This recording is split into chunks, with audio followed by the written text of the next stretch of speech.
Par rapport au niveau sanitaire ici en Guadeloupe, les professionnels de santé ne bénéficient pas d'un matériel adapté pour la prise en charge des patients atteints de Covid-19. Du moins médecine libérale, je parlais pour la médecine libérale, et le paramédical, où nous n'avons pas de matériel, nous n'avons pas suffisamment de masques. Nous avons eu une première dotation de masques FFP1 qui n'a pas été suffisamment distribuée auprès de tous les professionnels infirmiers. Donc il y en a plein qui, lors de la première dotation, n'ont pas reçu tout ce qu'il fallait il y a une dizaine de jours. Et on nous a dit, voilà, vous allez en recevoir une deuxième dotation qui est arrivée lundi dernier. Et là, ça va pouvoir être plus conséquent. Donc 50 masques. Alors la première fois, c'était 20 masques et tout le monde n'en a pas eu. Là, c'était 50 masques annoncés par l'ARS. Et encore une fois, tout le monde n'en a pas eu. Et ils avaient ordre de ne pas déconditionner les boîtes comme la première fois. Et ça a été à nouveau déconditionné. Il y en a qui en ont eu que 10. Ce sont des masques qui sont périmés depuis plusieurs années, des fois. Donc, c'est un déclassement de l'État. Et à nouveau, des collègues qui n'en ont pas eu donc la première fois ni la deuxième fois. Donc, ça commence à... On est un collectif, collectif Guadaïdel. On a un collectif de 600 infirmiers et qui s'est constitué il y a 3 mois. Et au départ, c'était des revendications telles que les indemnités kilométriques qui nous avaient pas été versées depuis 5 ans. Donc le Covid-19, le coronavirus nous a malheureusement changé d'optique au niveau des revendications. Donc là, maintenant, c'est l'approvisionnement de matériel.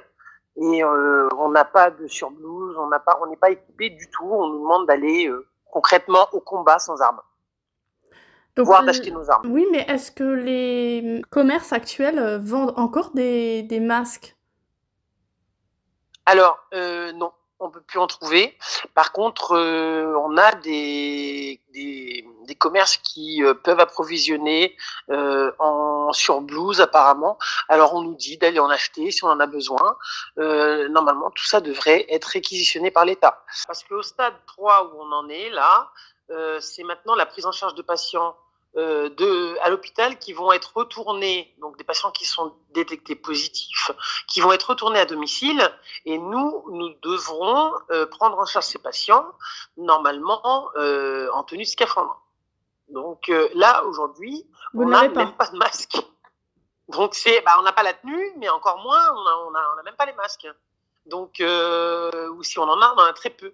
Le souci, c'est qu'on a plusieurs patients à domicile et qu'avec une boîte de 50 à supposer qu'on l'ait, on va pas tenir longtemps. Si on a tous à peu près, on va dire en moyenne 15 patients, on est censé changer de masque à chaque patient, ne serait-ce que par jour. Donc 15 patients, 15 masques par jour, si vous comptez jusqu'à la fin de la semaine, on dépasse les 50 masques.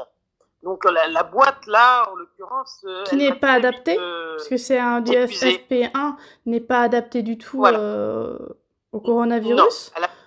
Non, on va dire que le FFP1 est un masque pour le patient. C'est-à-dire que notre patient tous, on lui met un masque FFP1 de façon à ce que ces gouttelettes bucco-pharyngées ou les postillons n'arrivent pas sur nous et qu'on puisse après les véhiculer ailleurs. Nous devrions avoir, pour nous protéger et protéger, on va dire, les autres patients, un masque FFP2. Et ces masques-là, comme ils sont au niveau national très peu, enfin comme les masques FFP1 d'ailleurs, puisque c'est des déstockages d'État qu'on a. Donc comme on en a très peu, ils ont été approvisionnés plus les hôpitaux que libéral en fait. Donc nous, on est vraiment les oubliés de la situation. Et alors, encore plus en métropole et encore plus en Guadeloupe.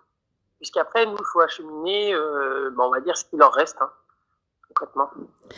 Concrètement, moi, ce que j'ai pu entendre tout à l'heure avec Jade, c'est que vous avez un hôpital là-bas qui a subi un incendie il y a 2 ans. Pour le moment, l'hôpital qui est en construction est toujours en construction. Le personnel hospitalier continue de soigner dans l'hôpital même qui a subi cet incendie. Oui. Donc, évidemment, on imagine que les gens ne peuvent pas rester trop nombreux dans cet hôpital. Ils sont obligés d'être effectivement reconfinés chez eux. Et à ce moment-là, c'est là que vous intervenez en tant que libéral. C'est vous qui devez suivre, en fait, l'état de ces patients. mais vous n'avez C'est pas ça. concrètement le matériel adapté à la situation Pas et du tout. Voilà. c'est quand Et même alors, hallucinant. là où c'est dangereux aussi, c'est que aujourd'hui, avant que ces patients ne soient affectés à l'hôpital, nous sommes appelés à domicile dans un premier temps, ou alors ça peut être aussi nos patients qui ne savent pas qu'ils sont asymptomatiques, qui peuvent nous transmettre. Donc aujourd'hui, concrètement, on devrait être habillé pratiquement tout le temps. Et là, on n'a pas les moyens de ça. Donc c'est très compliqué. L'hôpital, on se pose la question de savoir les moyens qu'ils ont en termes moi j'ai eu quelques contacts sur l'hôpital, des personnes qui m'ont dit anonymement qu'il y avait des respirateurs, mais beaucoup défectueux, qui manquaient des pièces. Donc concrètement par rapport à la communication qui est faite, a priori l'hôpital de Pointe-à-Pitre serait à même de recevoir, et même de Basse-Terre, serait à même de recevoir les patients Covid-19. Aujourd'hui, nous, en libéral, on se pose la question. Ce qu'il en est réellement en interne. Oui, parce que vous n'avez pas du tout de visu dessus. Évidemment, vous êtes, vous, en libéral, mais les échos que vous avez ne sont pas forcément rassurants, en fait, pour le public et pour tout simplement les futurs patients qui risquent d'être confrontés à ce virus. Alors, on imagine que c'est une angoisse supplémentaire aussi pour votre famille. Comment vous vivez justement le fait de sortir, de prendre soin de vos patients? Comment vous pouvez le faire, d'ailleurs? Alors, on prend beaucoup de mesures d'hygiène. Parce qu'après il ne reste que ça. Donc on se lave beaucoup, que ce soit les mains, que ce soit notre corps, parce que moi avant d'entrer à la maison, j'ai quand même 4 enfants, entre 7 et 14 ans, et ils savent que dès que j'arrive à la maison et qu'ils entendent la voiture, ils rentrent dans leur chambre. On est dans un pays tropical, on va dire, chaud, en ce moment il fait un peu frais, mais je me lave déjà sur la terrasse. Je fais un premier lavage, je mets mes vêtements dans un sac que je ferme et je me lave sur la terrasse et ensuite je rentre et je vais me laver une deuxième fois et là j'utilise un savon antiseptique pour me laver une deuxième fois dans ma douche. C'est à ce moment-là qu'après je peux aller voir mes enfants. C'est assez impressionnant, c'est assez contraignant et ce qui est surtout inquiétant, c'est le fait que vous n'ayez pas, on va dire, de matériel adapté. Parce que quand on entend FFP1, comme vous le dites, c'est plus adapté pour les patients que pour vous. Concrètement, est-ce qu'il y a d'autres mesures de prévues? Est-ce qu'il y a d'autres choses qui sont prévues pour vous aider à l'heure actuelle ou rien du tout? Est-ce que vous êtes laissé totalement à l'abandon? Parce que là c'est très très inquiétant pour votre état de santé à vous-même, le professionnel de santé en fait. Alors, exactement. Alors non, ce qui est prévu pour l'instant, c'est ce qu'on nous dit, parce que moi j'ai des collègues qui m'appellent, qui sont inquiets pour leur santé, qui sont déjà contaminés. Et ce qu'on leur dit concrètement, pour 2-3 qui m'ont appelé là depuis 2 jours, ça n'arrête pas. Et pour 2-3 qui sont a priori avec les symptômes du coronavirus, écoutez, soit vous venez vous faire tester, mais bon, c'est pas vraiment nécessaire. Si vous avez pas, si vous êtes encore en santé entre guillemets, si vous avez juste une petite toux, un peu de fièvre, c'est pas bien grave. Vous mettez un masque et vous allez chez vos patients. Mais le test, il n'est pas forcément nécessaire de toute façon. Maintenant, au stade où on en est, c'est plus la peine, on ne teste plus personne. Voilà ce qu'on tient comme discours aux professionnels de santé. Alors que les professionnels de santé sont prioritaires dans le test, normalement. On teste plus personne, et ça c'est dit aux médecins et aux infirmiers libéraux, toutes les personnes qui sont en contact avec des potentiels patients? Alors ça, c'est ce que des collègues m'ont dit sur ce qui leur a été rapporté du médecin du SAMU. D'accord. Alors on sait qu'en France, effectivement, généralement, c'est pas la même chose. En France, on dit tout simplement qu'à partir du moment où il n'y a pas une forte fièvre, que la situation au niveau respiratoire n'est pas grave, il n'y a pas besoin de faire de test. Alors c'est... Là, les collègues qui m'ont appelé, elles ont de la fièvre, elles ont de la toux, et elles s'inquiètent pour leur santé, donc elles auraient voulu avoir accès au dépistage. Comme il a été stipulé par les autorités ici, l'ARS et compagnie, vous avez le droit de vous être prioritaire dans le test. Mais dans les faits, quand elles appellent le 15, on leur dit c'est pas la peine. Et puis de toute façon, on n'a pas assez de tests. Donc si vous n'avez qu'une toux et qu'un peu de fièvre, allez travailler avec un masque. comment font-elles finalement? Elles sont obligées de retourner travailler avec un masque, tout en sachant qu'elles peuvent être potentiellement en contact avec des gens qui peuvent être encore plus fragiles. Alors, extrêmement dur. Le souci qu'on se pose, nous, c'est que aujourd'hui, comment aller protéger la population de personnes âgées qu'on a en charge, parce que c'est à peu près 90% des patients qu'on a à domicile, comment les protéger sans... Et c'est dommage, parce que ça, c'est aussi quelque chose qu'on peut pas vraiment leur dire, sinon ils vont être en panique. Mais comment les protéger alors qu'on peut être potentiellement... on peut leur véhiculer la maladie. Bah oui, on peut surtout leur véhiculer, c'est surtout ça. C'est-à-dire que si nous, on commence à développer les symptômes et qu'on continue à travailler, l'État a bien conscience qu'on va aller au contact de nos patients. Vous serez de toute façon un vecteur, quoi qu'il arrive. Voilà. Potentiel. Voilà. Donc, c'est pour ça que aller travailler, oui, mais donnez-nous une tenue où on peut se mettre dedans, zippé, fermé, et puis avec des masques FFP2. Et là, on protège tout le monde et on se protège nous aussi. On est en train de renverser la situation, c'est-à-dire que d'une situation où nous, on pourrait être là pour pouvoir protéger la population, eh ben, on va être là pour la propagation du virus. Donc maintenant, la question se pose avec le collectif de à quel moment on considère qu'on se retire des soins pour ne pas être un danger pour les patients et pour que les patients aussi soient protégés et eux aussi ne soient pas protégés pour nous au final, parce que s'ils continuent à voir leur famille et qu'on n'est pas au courant entre nos passages, nous aussi on est exposés et on va être du coup de surcroît exposer les autres et nos familles. Comment ces personnes-là, justement, vos collègues qui sont atteintes, peuvent-elles faire justement pour s'arrêter? Est-ce qu'elles ont un droit de retrait? Alors là, on avait un droit de retrait, c'était dans la Constitution, sauf qu'ils ont passé un amendement, je crois, il y a 2 jours, en disant qu'il n'y a plus de droit de retrait maintenant. Pour le personnel médical? Oui, il me semble qu'ils ont passé ça à l'Assemblée. Ceci étant dit, là, en l'occurrence, ce sont des personnes qui potentiellement peuvent être porteuses, finalement, véhiculer ce virus. Oui. C'est quand même extrêmement grave de pouvoir les remettre en contact avec des gens potentiellement fragiles. Voilà, c'est là où on se pose la question de la sortie de la crise. C'est là où on se pose la question de la sortie de la crise. C'est qu'est-ce qu'on met en place pour pouvoir réellement en finir avec cette épidémie, enfin cette pandémie.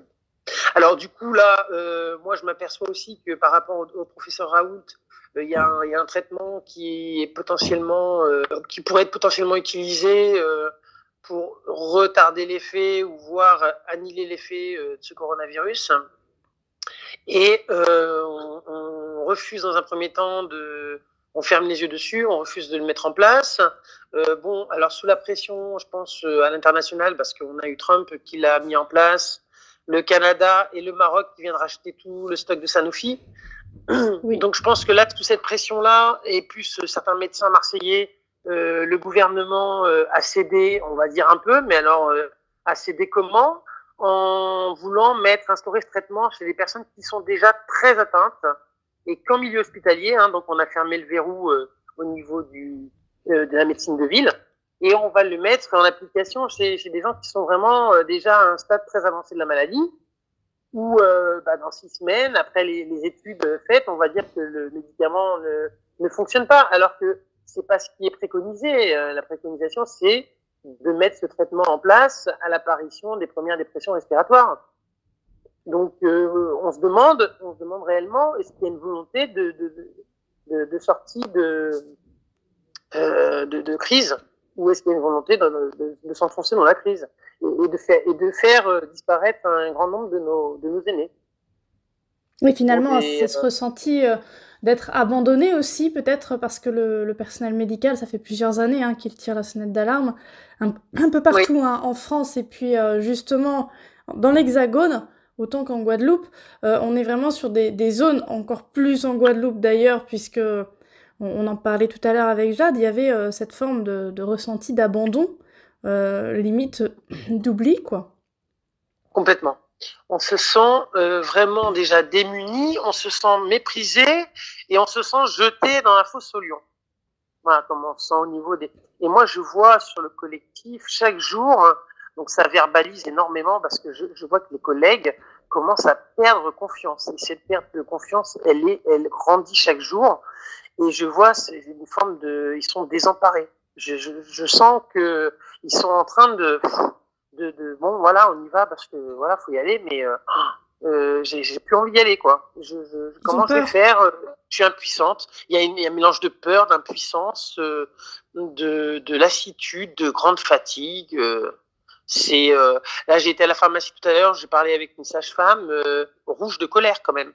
J'ai pas de masque, on nous a menti. Quand j'ai entendu la responsable de l'ARS à la radio, elle a dit qu'on en avait tous, c'est pas vrai. Enfin, elle était très en colère. Très en colère. Une colère que l'on peut comprendre aussi au vu de la situation. Oui, qui est justifiée, bien sûr, qui est justifiée. On le ressent tous. Donc voilà, et on communique pas assez avec nous. On n'a pas l'impression. Moi, j'ai écrit à la personne qui à l'ARS s'occupe de la délivrance des masques. On ne m'a jamais répondu. J'ai répondu à mon mail. Donc on voit bien que voilà, il y a des choses qui dérangent et des choses pour lesquelles on ne doit pas se mêler. Vous prenez ce qu'on vous donne et terminez, quoi. C'est un peu ça. Et concrètement, est-ce que les journalistes locaux ou nationaux ont commencé à s'intéresser justement au cas de la Guadeloupe, à votre situation actuelle? Oui, alors j'ai pu m'exprimer pendant 2h30, répondre aux questions de nos concitoyens ici, où j'ai glissé quelques trucs, mais après j'ai été filmé dans la foulée par la télévision, et on a accès plus, ça a dû être coupé après, on a axé plus sur le lavage de mains en technique que sur ce que j'avais à dire sur l'approvisionnement de matériel des personnels soignants. Concrètement, je vois bien qu'il y a des choses qui ne peuvent pas passer, qu'il y a des choses qui bloquent. Voilà. Donc c'est très difficile de s'exprimer complètement ici. Je trouve qu'encore plus qu'en métropole. Hein. Moi, je suis issu du Poitou, donc je suis né là-bas et ça fait combien 15 ans maintenant que je suis en Guadeloupe. Mais je m'aperçois qu'ici c'est beaucoup plus difficile et les gens ont peur de parler. Beaucoup. Ils ont cette peur par rapport effectivement à ce qui se passe. Ils ont la peur de la pression. C'est à part. Oui. Oui, je trouve que je sais pas si c'est parce que c'est la proximité qui fait ça, mais tout se sait très vite, tout se dit très vite. Oui. Et là, en l'occurrence, c'est paradoxal parce que finalement, ça se sait pas si vite que ça, puisque au final, dans l'Hexagone, on n'a pas plus d'informations que ça sur ce que vous vivez actuellement. Eh ben oui, non, mais ça me surprend pas. Ça me surprend pas. Bon, je pense que les collègues de l'Hexagone, c'est aussi compliqué pour eux. Hein, parce que j'arrive à avoir certaines de mes amies oui. qui me disent, voilà, on n'a pas de masque. Au bloc, là, il nous en reste 7. Ah bon, d'accord. Voilà, c'est sûr que c'est compliqué à certains endroits. Une réalité concrète un peu partout en France. C'est un système hospitalier qui est réellement mis à mal depuis plusieurs années. En tout cas, vous le ressentez comme ça? Mais c'est ça.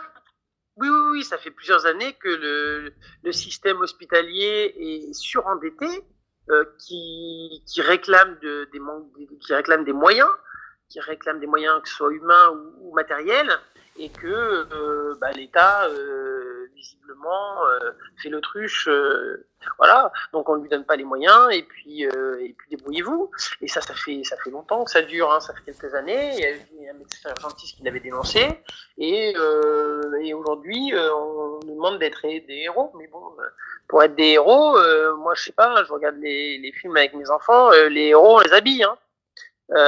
Batman, on lui a donné sa tenue, hein. C'est pas lui qui l'a cousu. Enfin bon, non mais voilà. Je vois bien l'image. Effectivement, on voit aussi en France des couturiers qui décident d'arrêter leur collection et de réaliser des masques. Est-ce que c'est ce qui se passe en ce moment? Oui. Alors, les masques en tissu. Donc, c'est effectivement cette question et ce débat au niveau du collectif. Et bon, il y en a qui ont adopté cette technique parce que, faute de moyens, fallait quand même se protéger.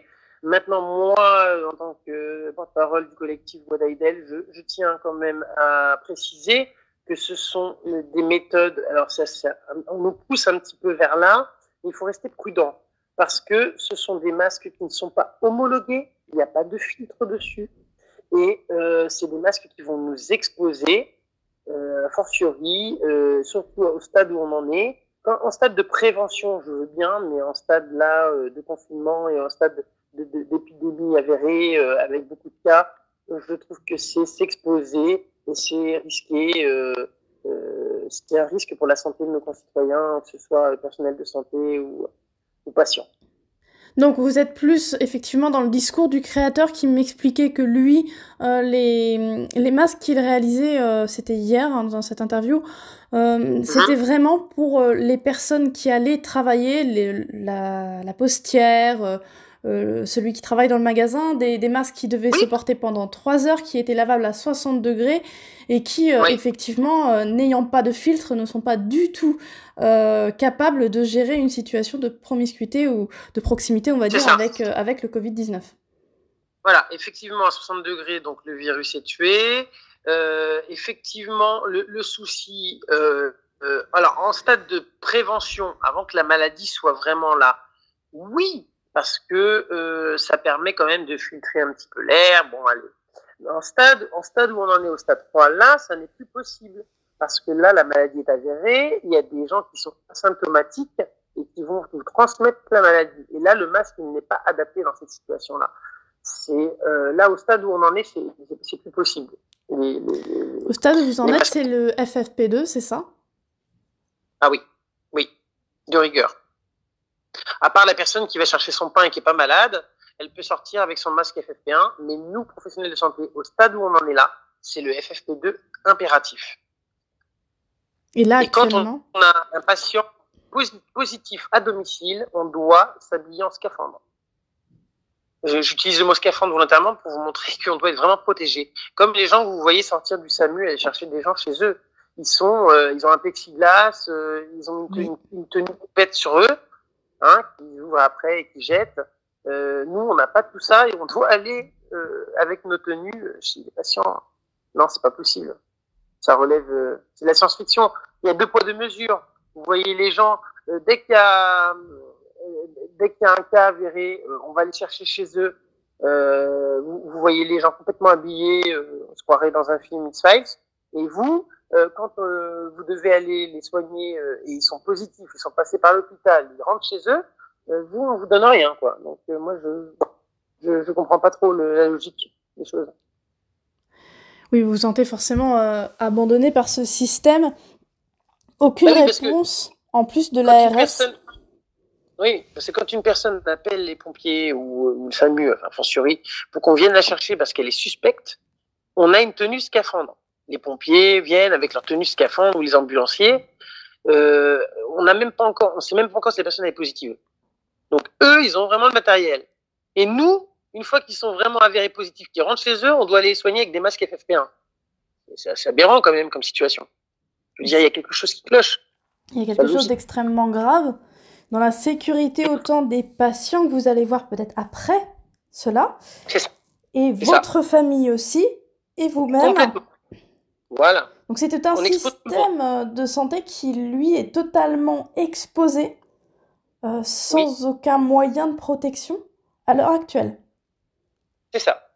Et c'est totalement illogique dans le mode de prise en charge. C'est-à-dire que moi, il y a des choses qui sont complètement illogiques. Si on habille des gens pour aller chercher des gens qui sont suspects, pourquoi on n'habille pas les gens une fois qu'ils sont positifs, quoi. Oui, c'est tout à fait cohérent comme pensée, effectivement. C'est faute de moyens, c'est des fautes de moyens, c'est volonté de, je sais pas, de transmettre le virus à tout le monde. Moi, je sais pas, je me pose des questions. Je dis, voilà, il y a quelque chose qui n'est pas logique dans l'histoire. Quelque chose qui est choquant, quelque chose qui fait peur aussi pour votre famille, mais aussi pour l'ensemble du corps médical aussi. Exactement. Aujourd'hui, je ne sais pas si je suis à même de protéger mes enfants. Alors c'est très angoissant pour eux parce que bon, ils sont déjà, ils sont très jeunes. Le matin, ils me voient partir. Maman, ils se réveillent tôt parce que je pense qu'ils ont peur. C'est comme si leur maman n'allait pas revenir. Donc ils le verbalisent pas mal. Le petit me dit maman, je veux venir travailler avec toi. Il se lève tôt le matin. Il a 7 ans et maman, je veux venir travailler avec toi. Je dis non chérie, je peux pas t'emmener. Donc je lui explique. Il me dit bon d'accord.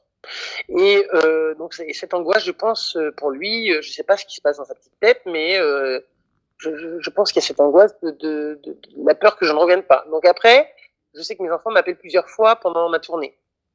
Ils se relayent, mais pour des petites choses futiles. Maman, je trouve pas telle chose. Mais en même temps, c'est une façon de savoir si je suis toujours là et quand est-ce que je vais rentrer. Donc il y a ça. Après, quand je rentre, ils ont tous envie de me sauter au cou, mais effectivement, ils savent que bon, voilà, c'est pas possible.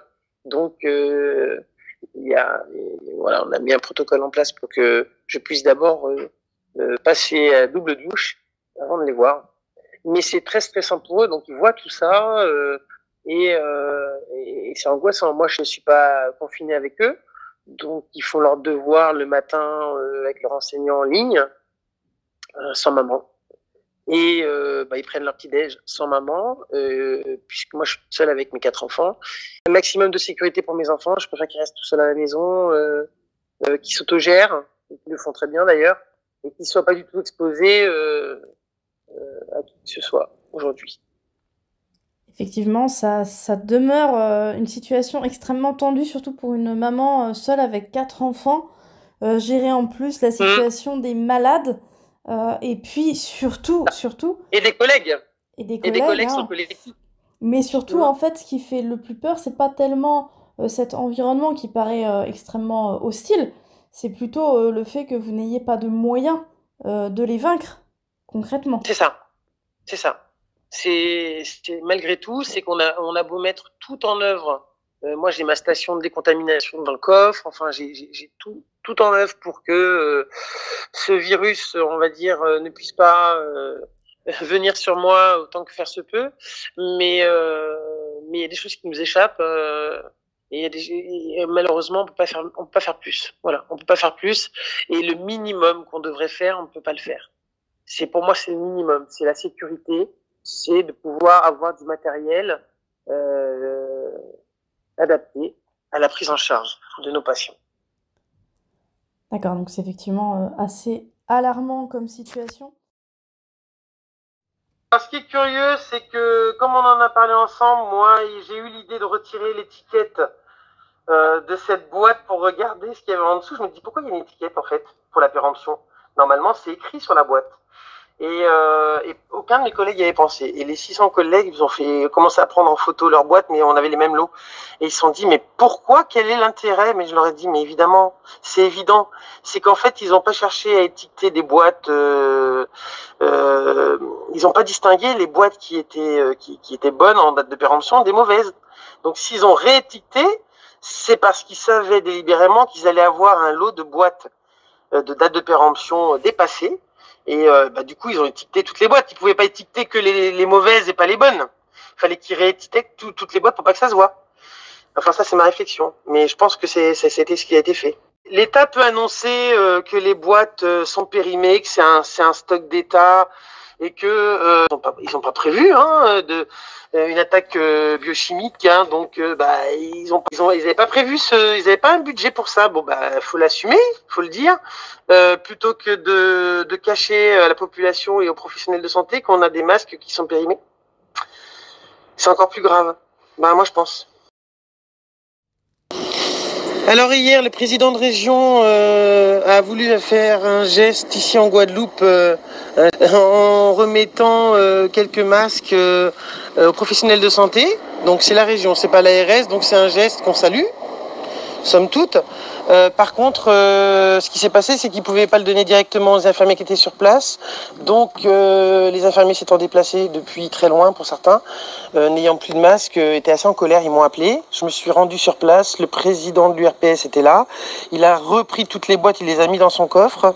Je lui ai demandé d'en donner à tous les infirmiers qui étaient là parce qu'ils en avaient besoin. S'ils étaient là, c'est parce qu'ils en avaient besoin. Ma présence a été assez mal vue par le président de région et par le président de l'URPS infirmier. Néanmoins, j'ai fait mon interview avec la télé locale et j'ai demandé à ce que tout soit redistribué.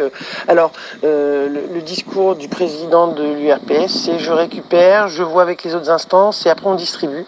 Moi, je lui ai dit trop de protocoles, tue le protocole. C'est toujours énormément de protocoles, c'est pour ça que les informations n'arrivent pas. Et c'est pour ça que le collectif est là depuis 3 mois, parce qu'il arrive à trouver des solutions beaucoup plus rapidement que les instances. Bon, voilà, ça leur a pas plu, mais ça leur a pas plu, parce qu'après, sur le collectif, ils m'ont balancé des trucs auxquels j'ai répondu, mais ça leur a pas plu du tout. Ben, je leur ai dit que c'était que le début.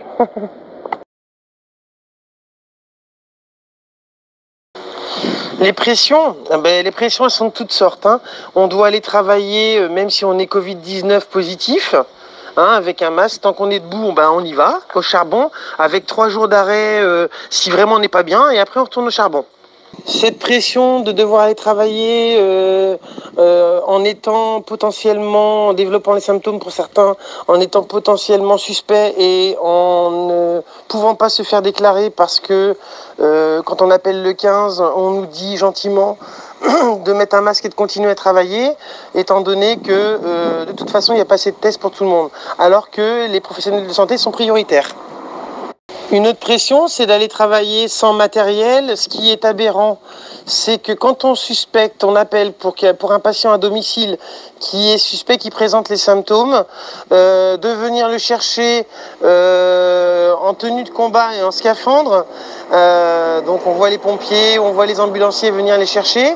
À côté de ça, nous, quand on nous les renvoie à domicile en nous disant ils sont positifs, allez les prendre en charge, nous avons qu'un masque FFP1. Donc ça, c'est une sacrée pression psychologique. Comment protéger nos autres patients à domicile, comment se protéger nous pour pas être vecteurs de la maladie, comment protéger les nôtres, nos enfants à la maison, nos familles, nos conjoints, voilà. Les étudiants infirmiers sont réquisitionnés en leur disant qu'ils retournent en stage. Et il y en a quelques-uns qui sont payés, mais je ne sais plus combien, enfin c'est dérisoire. Apparemment, j'ai ouï dire que le président allait réévaluer le salaire des étudiants pour qu'ils soient décemment payés, hein, cette période de réquisition. C'est le message d'une collègue qui était aux urgences du CHU, qui donc a toujours des contacts. Et voilà ce que lui rapporte un collègue de Réa. Sans compter le nombre d'appels de mes collègues libéraux qui partent bosser avec cette fameuse boule au ventre, comme ils le décrivent bien. C'est une angoisse au quotidien. Les nuits, pour nous tous, elles sont hachées. Ça se transforme en cauchemar parce qu'on imagine le pire et on se sent toujours démuni. Au jour d'aujourd'hui, le président de région vient d'annoncer sur ETV ce matin, ETV News, qu'il allait faire rentrer 200 000 masques. Mais il a bien souligné le problème d'acheminement. Donc voilà, on est toujours en attente.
épée Damoclès qui pèse sur nous, qui nous angoisse encore plus chaque jour, de savoir est-ce qu'on va pouvoir travailler sereinement avec du matériel, je dirais même basique, hein, pour pouvoir protéger tout le monde.